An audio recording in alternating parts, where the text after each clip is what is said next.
Assalamualaikum warahmatullahi wabarakatuh. Berjumpa lagi dengan saya Gita Santoso di pembahasan mata kuliah Perencanaan dan Pengembangan Bisnis. Kita sudah masuk ke modul ke-7, kegiatan belajar kedua.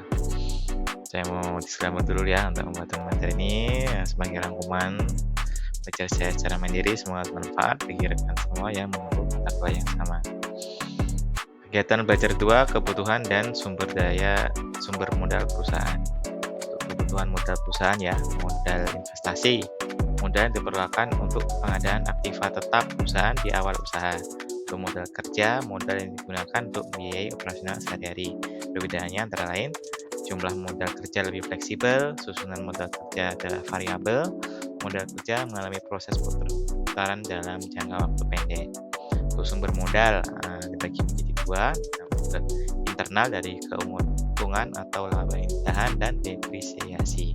Untuk sumber eksternal, sumber dana jangka pendek ada utang dagang, pinjaman bank jangka pendek, pinjaman jangka pendek tanpa jaminan, letter of credit, commercial paper, dan factoring. Untuk sumber dana jangka panjang ada pembiayaan melalui utang, pembiayaan modal sendiri, pembiayaan modal ventura, leasing, dan pengadaan. Berikut rangkuman untuk kegiatan belajar 2. Suatu perusahaan yang akan menjalankan usaha membutuhkan dana yang jumlahnya berbeda-beda.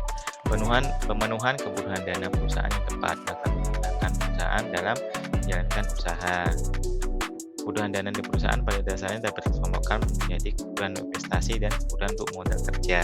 Kebutuhan investasi atau sering disebut modal tetap adalah yang dibutuhkan saat perusahaan memulai usaha dan atau pada saat akan melakukan penggandaan aktiva tetap atau akan melakukan ekspansi.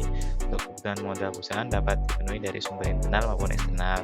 Sumber modal dari internal perusahaan dapat dilakukan pada saat perusahaan sudah beroperasi, sedangkan sumber usaha baru yang akan dijalankan sumber modal semuanya dari eksternal perusahaan.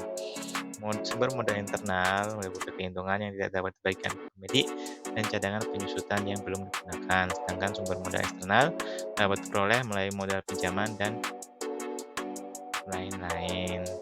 Sekian rangkuman kegiatan belajar 2. Silakan mengerjakan tes formatif 2 yang ada pada modul.